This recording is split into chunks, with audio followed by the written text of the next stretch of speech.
nuestro objetivo en a ver, por lo menos es trazar una idea, por lo menos para llegar a comprender por qué se encamina el país hacia esto que uno define como un golpe de Estado en el contexto del 62, que derriba a Frondizi. A ver, nosotros nos quedamos con un Frondizi como el segundo momento de este empate hegemónico, nos quedamos con un Frondizi con un modelo desarrollista que, no sé, como que a principios me parece que uno lo puede identificar como algo medianamente positivo. Por lo menos hay un crecimiento económico real que se traduce en millones de dólares invertidos que entran a la Argentina, y un poco pensando en esto que decíamos en la clase del lunes, que no decía yo, lo decía el tipo este del videíto, o sea, pensar esta extranjerización, pero desde el punto de vista del desarrollo económico nacional, ¿no? O sea, permitir la entrada no porque sí, o no para de alguna manera como beneficiarlos a ellos, sino para que eso permita este cambio de estructura económica que está queriendo para la Argentina y que el desarrollismo plantea.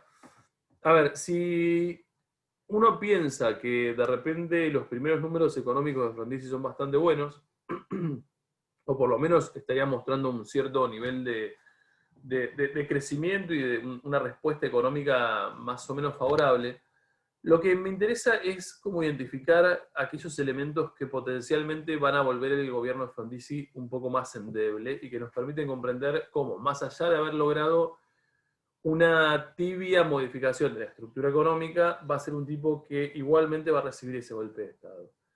A ver, para poder comprenderlo, lo que hay que hacer es dividir. Lo que hay que hacer es dividir el problema en tres como pilares diferentes. Uno es un problema estrictamente económico, más allá de las buenas intenciones de Frondizi. Frondizi tiene ciertos problemas económicos, o al menos en los indicadores económicos, que rápidamente lo van a hacer como voltear, o sea, modificar ese perfil económico y tomar un poco un conjunto de medidas que por ahí no son tan populares. El segundo elemento tiene que ver con la cuestión peronista, que es obvio porque forma parte de este empate y forma parte de estos gobiernos democráticos que han asumido el gobierno en contexto de proscripción del peronismo.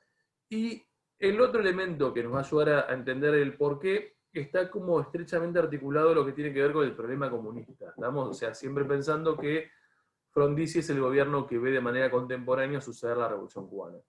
Si analizamos esos tres elementos, naturalmente nos tendría que llevar gradualmente a ese clima de caos, por ahí no caos, pero por lo menos de inestabilidad con el que llega Frondizi al año 61-62 y nos permitiría entender un poco esto que es el golpe de Estado a su figura en el año 62. En pos de ello, lo que les pido es, por ejemplo, para analizar lo primero de todo, vamos a la página 164, ¿puede ser? Lucho, Sí. dice Lucía Sellner que no tiene wifi. No, era más, está todo grabado.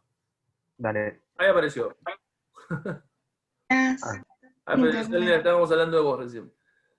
Bien, me alegro que te haya vuelto el wifi. Vamos, página 164. Necesitamos un par de páginas de esto. Entonces recuerden que les dije, hoy vamos a dialogar como dialécticamente con Romero y vamos a ir como sacando un par de cosas para que ustedes lo puedan comprender un poco mejor. Bien, fíjense, en la página 164 aparece un párrafo que dice: la fuerte expansión hizo probablemente... ¿Llegaron a eso?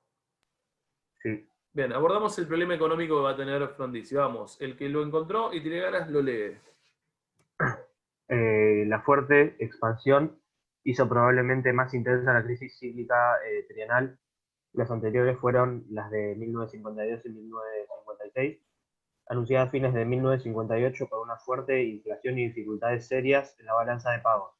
En diciembre de 1958 se pidió ayuda al FMI y se lanzó un plan de estabilización cuya receta recesiva se profundizó en junio de 1959, cuando Frondizi convocó al Ministerio de Economía, al ingeniero Álvaro Álvaro Alzogaray. Alzogaray.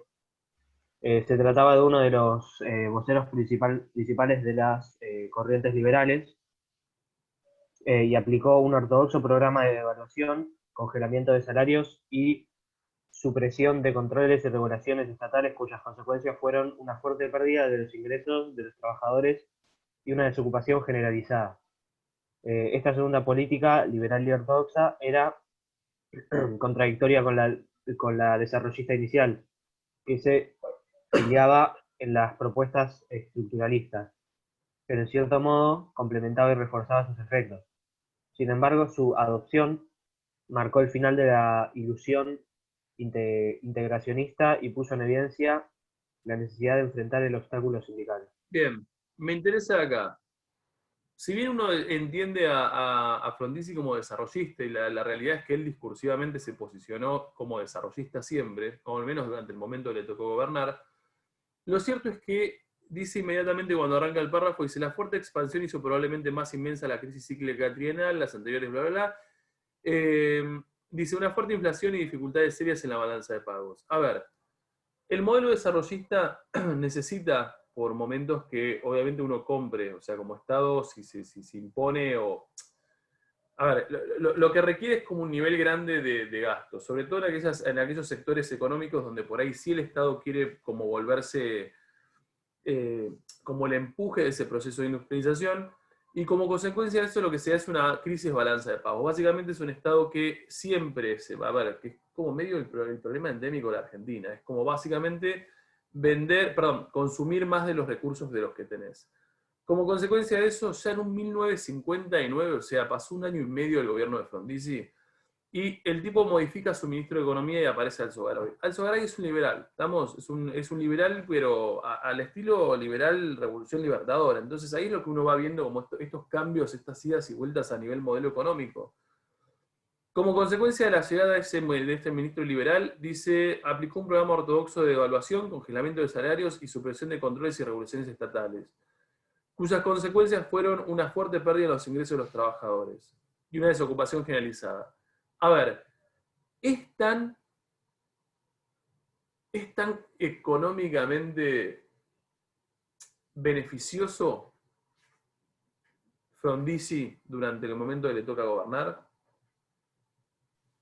Y sea, Al principio sí, y se ve que al final no, bien, al terminó principio perjudicando. coincido, yo diría al principio sí, al principio los números son esperanzadores, pero a medida que uno va avanzando, obviamente en ese proceso lo que se da cuenta es que los números no son tan esperanzadores, o que por ahí sí lo son a nivel industrial, o sea, vos podés desarrollar más la industria, o por lo menos más la industria pesada, pero eso no necesariamente se traduce en un bienestar para el trabajador, ¿no? O sea, puede ser, de hecho, tiene sentido que vos, por ejemplo, llames o empeores las condiciones del trabajador para que la Argentina sea un lugar como de mayor, ¿cómo sería la palabra? De mayor atractivo, ¿no? Para que esas industrias vengan a invertir.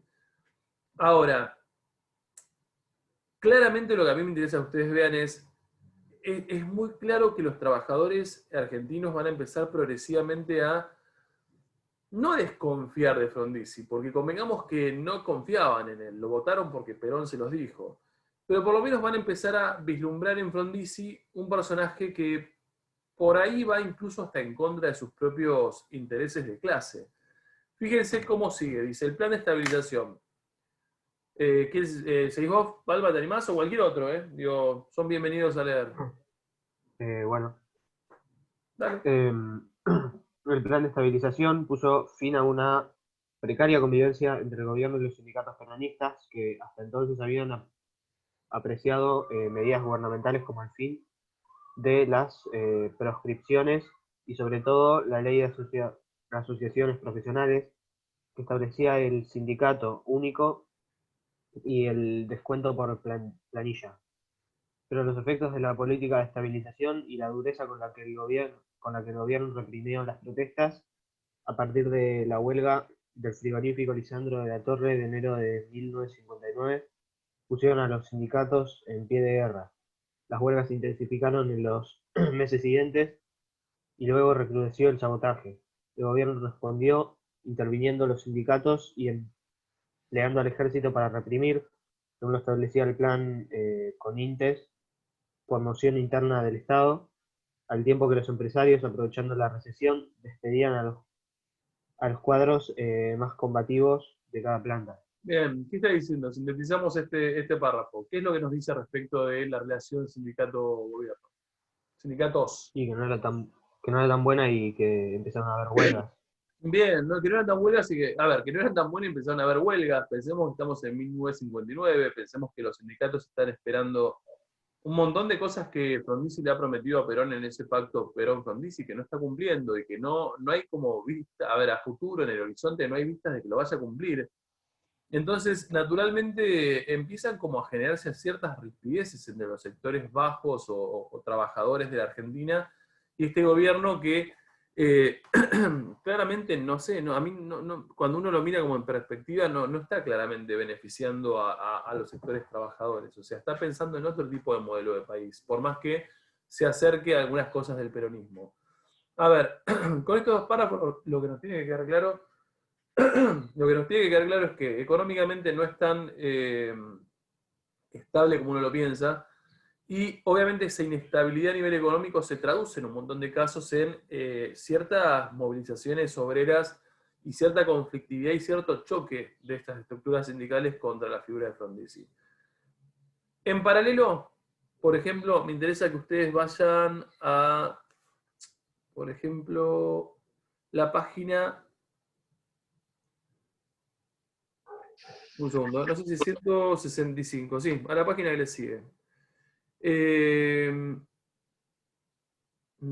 Bien, dice en el segundo párrafo, dice, esa fuerza provenía, ¿lo encontraron? Te dejo en paz, Balma, lee otro ahora. Vamos, alguno que se cope.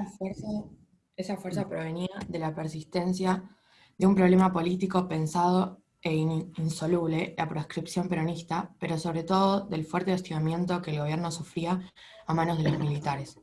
Estos fueron con desconfianza el triunfo de Frondizi y se dedicaron a... Estos vieron con desconfianza.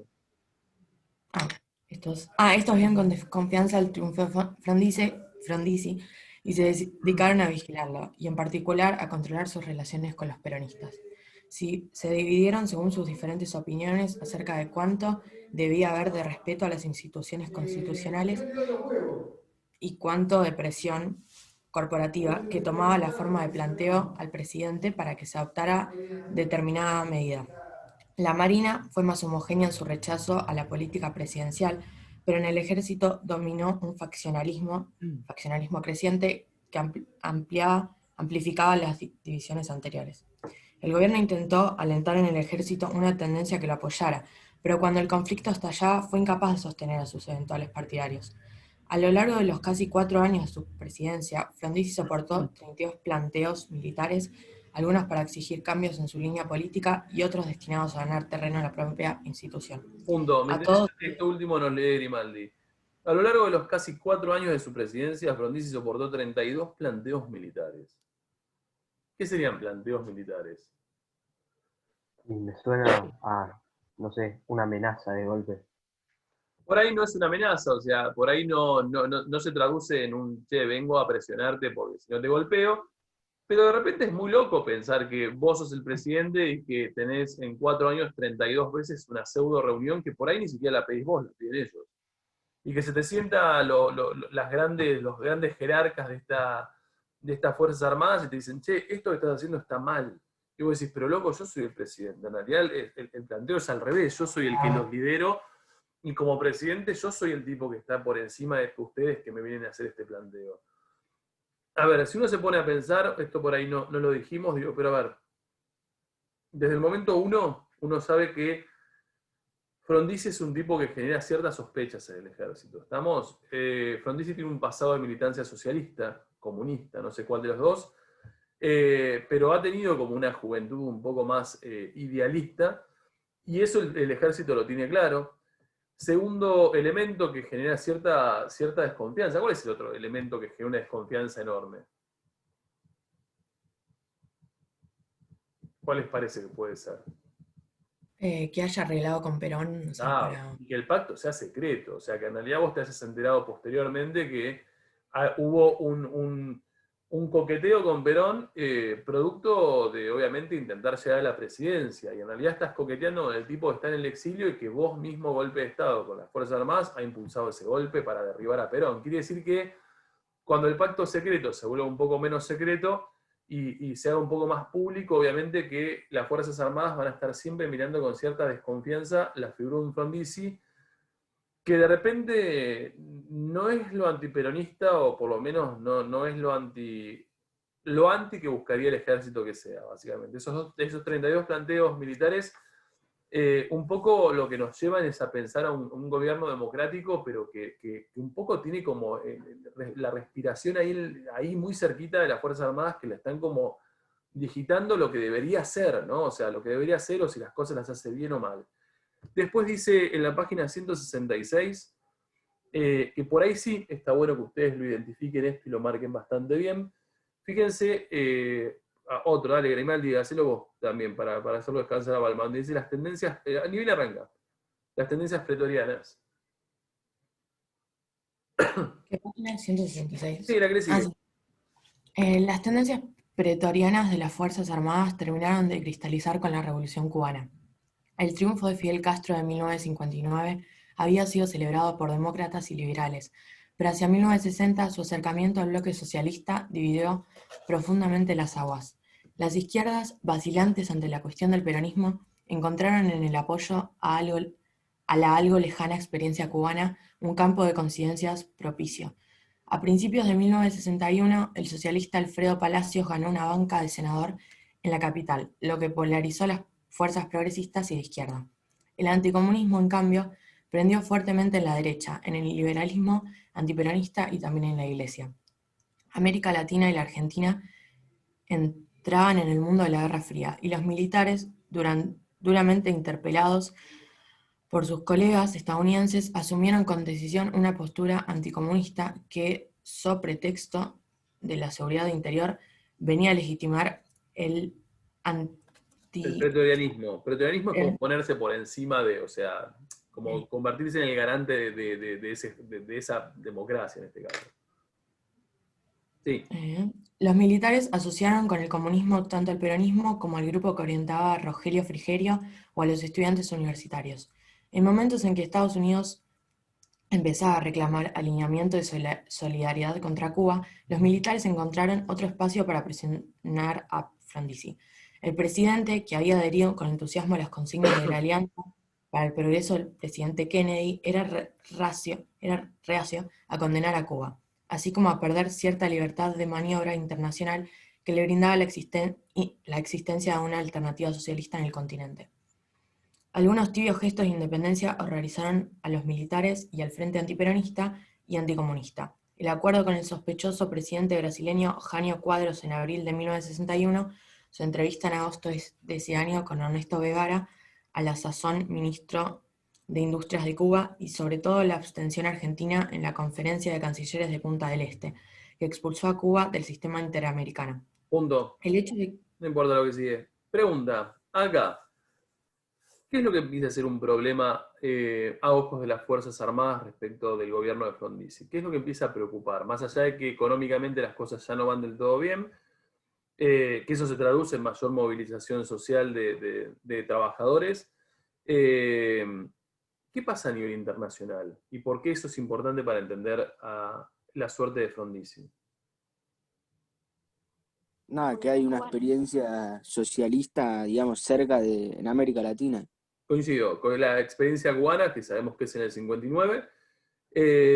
Fíjense que aparece nombrado la Alianza para el Progreso. ¿Qué era la Alianza para el Progreso? Dice en un momento, lo que nos leía Grimaldi, dice, el presidente que había adherido con entusiasmo a las consignas de Alianza para el Progreso, el presidente Kennedy.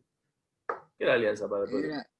Era una ayuda económica para, no sé, restaurar la infraestructura de América Latina, algo así. Exactamente eso mismo. ¿Qué quiere decir? Que obviamente, nosotros ya estamos como en posibilidades de cruzar. O sea, básicamente fíjense que tenemos Guerra Fría a nivel mundial. Sabemos que esa Guerra Fría, ya estamos recansados de saber lo que es esa Guerra Fría. De esa Guerra Fría pasamos a lo que sería coexistencia pacífica. Esa coexistencia pacífica nos llevó a Revolución Cubana. El éxito de esa revolución, o por lo menos la capacidad de mantenerse, nos lleva a que Estados Unidos tome medidas para frenar como la expansión de esa revolución, y lo que hace es implementar alianza entre un montón de cosas, Alianza para el Progreso y Doctrina de Seguridad Nacional. Alianza para el Progreso, claramente, esto que nos dice Valentín muy bien, es esta ayuda económica que Estados Unidos está más que dispuesto a implementar, o sea, a dar a estos países para que mejoren la infraestructura y para que de esa forma eviten comunismo o eviten socialismo. Obviamente lo que está pidiendo Estados Unidos es una alineación ciega de los países que consideran de su región por excelencia en su batalla contra el socialismo. ¿Lo encuentra rápidamente en Frondizi? ¿Encuentra esa alineación ciega a Estados Unidos?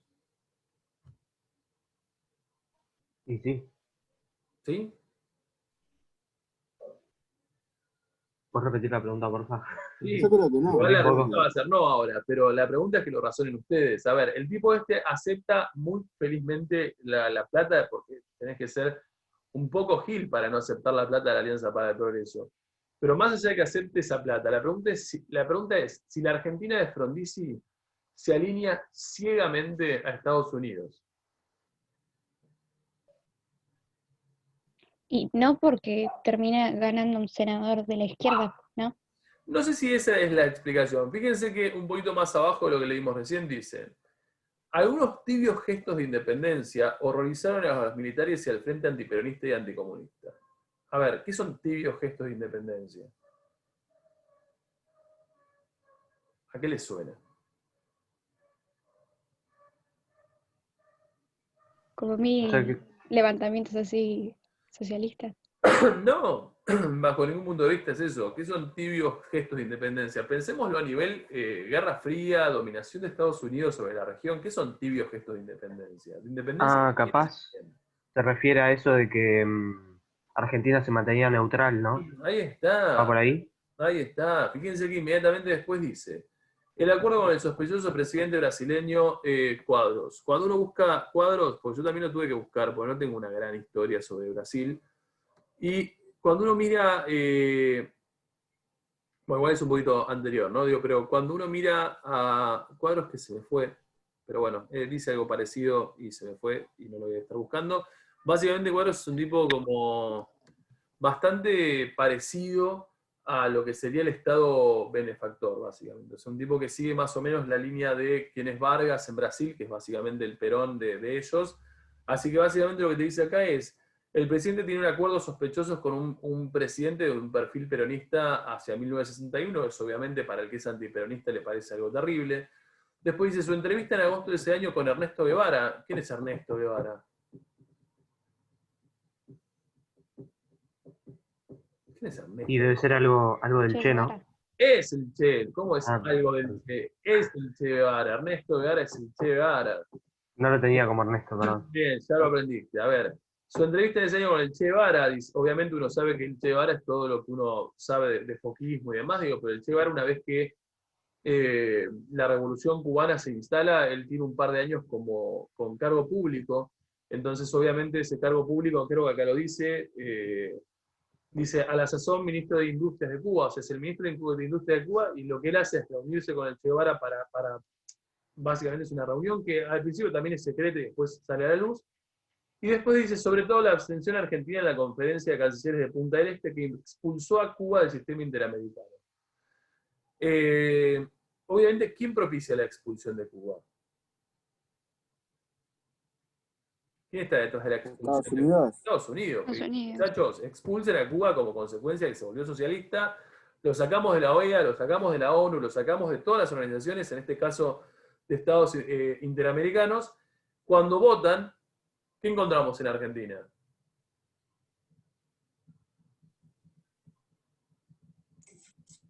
¿Qué les parece que hace Argentina? Y que capaz votó en contra. Votó en contra, y ahí están los tibios gestos de independencia. O sea, Estados Unidos te está diciendo: che, loco, hay que hacer algo de manera como regional contra Cuba, y vos lo que haces es no solamente entrevistarte con el Che Guevara, sino que te entrevistás con líderes que son más populistas de Brasil, y encima cuando Estados Unidos ahí firmemente con sus representantes están viendo cuáles son los países que están con ellos en contexto de Guerra Fría, a vos se te ocurre mostrar esos gestos de independencia sin votar y sin acompañar esto que es como la expulsión de Cuba. Obviamente Cuba será expulsada igual, porque la verdad es que los votos que no son positivos o que de hecho se abstienen son muy pocos. Pero lo que a mí me interesa que ustedes vean de esto es, a ver, ¿por qué esto es relevante para entender el golpe de Estado de Frondizi?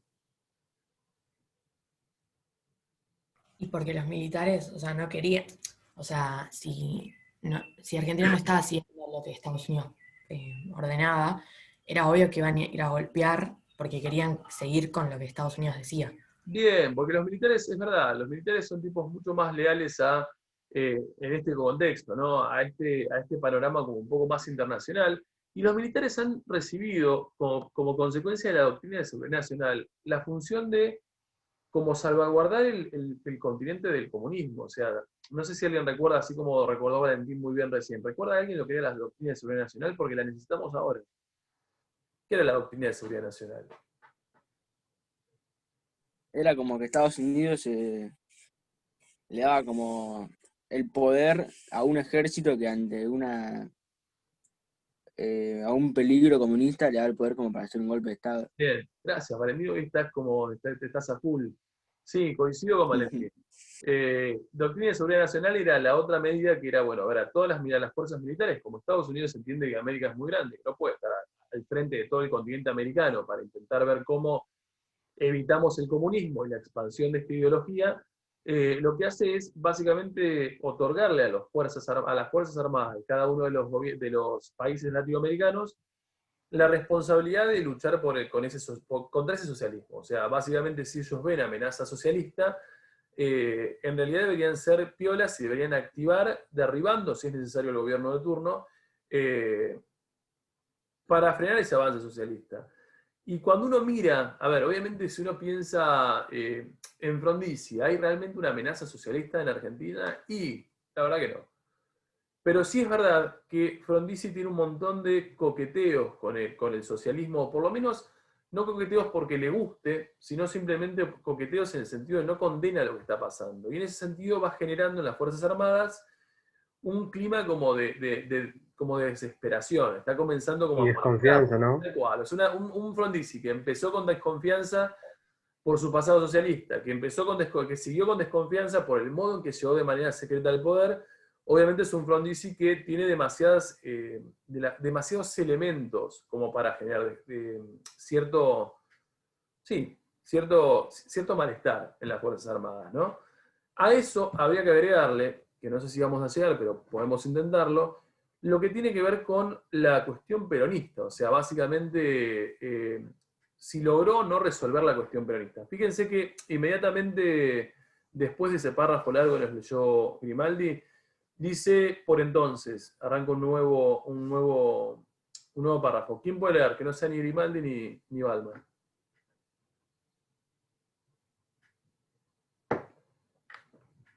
¿Dónde por entonces? Dale, donde dice por entonces. Por entonces la marcha del proceso. Por entonces la marcha del proceso político y electoral acercaba la débil gobierno de Frondizi a su catástrofe final. Las elecciones de 1960 con el peronismo proscripto habían mostrado que sus votos seguían siendo decisivos. Más allá de oscilaciones menores entre el oficialismo y la principal oposición, las elecciones de principios de 1962 debían ser más riesgosas, pues habrían de elegirse gobernadores provinciales. Para enfrentarlas con mayores posibilidades, Frondizi despidió a principios de 1961 a Alzo Garay y a Toranzo Montero. Dio por terminada la estabilización, adoptó una política social más flexible y se lanzó a la ardua tarea electoralmente a los peronistas, cuya proscripción no podía mantenerse sin riesgo de que estos apoyaran a cualquiera de sus enemigos. Bien, me quedo hasta acá, punto. Vamos un poquito más abajo, dice. En el plano nacional, el próximo párrafo sería. No el que viene, el que viene. Sí. En el plano nacional, un triunfo peronista seguía siendo inadmisible. Para quienes habían suscrito en 1955 el tácito pacto de proscripción, incluyendo al propio Frondizi, quien antes de las elecciones declaró que frente a un eventual triunfo peronista no les entregaría el poder, pero nadie quería asumir el costo de la proscripción. El gobierno, alentando por algunos éxitos electorales, corrió el riesgo de enfrentar al peronismo en elecciones abiertas. El 18 de marzo, los candidatos peronistas ganaron ampliamente en las principales provincias, incluyendo el distrito clave Buenos Aires. En los agitados días siguientes, Frondizi hizo lo imposible para capear la situación. Intervino en las provincias donde habían triunfado los peronistas, quienes se mostraron muy prudentes. Cambió todo su gabinete y encargó a Aramburu una mediación con los partidos políticos, que se negaron a respaldo y declararon totalmente indiferentes ante la suerte del presidente y del sistema institucional mismo. Punto. Esta era la señal. No me interesa mucho más. Pregunta, ¿cuál es el problema con el peronismo? O sea, ¿por qué se vuelve un problema al final del gobierno de Frondizi la cuestión peronista? ¿Qué es lo que hace?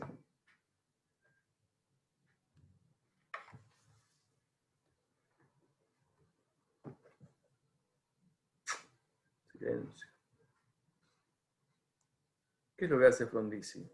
Y le sale bastante mal. Intenta evitar que lleguen al poder de vuelta. Sí, intenta evitar que lleguen al poder de vuelta, sí, pero eventualmente lo que hay son elecciones en el medio, y en esas elecciones Frondizi de alguna manera lo que hace es permitirles al peronismo participar, pero porque está convencido de que eventualmente puede ser que pierdan. ¿Qué sucede? Ganan. ¿Qué quiere decir? De esa forma, el tipo obviamente desanda su camino electoral, o sea, invalida las elecciones esas que son provinciales, saca, o sea, quita a los, en este caso, candidatos que han sido triunfantes, y eventualmente es como un signo muy claro para las Fuerzas Armadas. O sea, no solamente el tipo no está logrando hacer económicamente que el país prospere, no está logrando calmar el clima social, porque de hecho los sindicatos se le han vuelto en contra, no está, no está logrando solucionar el problema peronista. O sea, cometió el pecado de pensar que podía ganarles en elecciones, o que de repente la distancia respecto del golpe se traducía por ahí en una caída de popularidad de Perón, y aquellas elecciones donde el peronismo sí pudo participar, le ganó. O sea, quiere decir que eso obviamente molesta más a estas Fuerzas Armadas que son claramente antiperonistas, y encima de todo eso, en un contexto de Guerra Fría, Frondizi se da la libertad de mostrar tibios, como dice Romero, tibios signos de independencia, que obviamente activan un Estados Unidos que está buscando una alineación ciega de todos los países de la región, y eso les da como elemento suficiente para activar esto que uno definiría como doctrina de seguridad nacional. Quiere decir que, si uno se pone a pensar, el golpe de Estado de Frondizi es el primero en donde uno podría responsabilizar a esa doctrina de seguridad nacional. O sea, unas Fuerzas Armadas que, embadurnadas en el poder y responsabilidad que le da Estados Unidos, deciden, conjuntamente con otros sectores económicos y sociales, propiciar este golpe de Estado a Frondizi, y nada, básicamente derribar este modelo pseudo-desarrollista.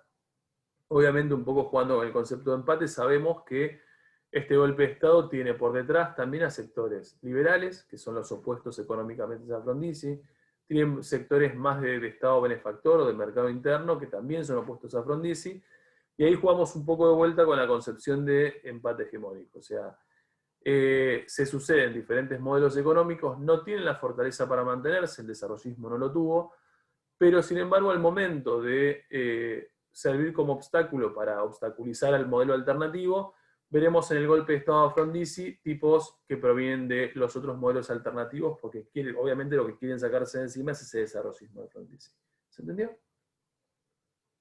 Sí. ¿Quedaron? Sí. ¿Sí? Sí. Bien, con esto estoy tranquilo. Por lo menos sabemos que la semana que viene lo tenemos cubierto porque estamos bien. Vemos después porque nos volvemos a encontrar en no 15 días, pero 10. ¿Estamos? Recuerden que el 2 ustedes no tienen conmigo, porque acá recuperamos, después vemos si recuperamos una clasecita más si la necesitamos, y nos volveríamos a encontrar el 9, seguro el 9. ¿Estamos? Recuerden que ese 9, mi recomendación es que estén leídos, tengan todo más o menos leído, porque ese 9 tienen La consigna de TP, ¿estamos? Ok. Bien, para antes del 9 seguramente tienen corregido sus trabajos. Eso también me parece bueno decirlo. Nada más, muchachos, adiós.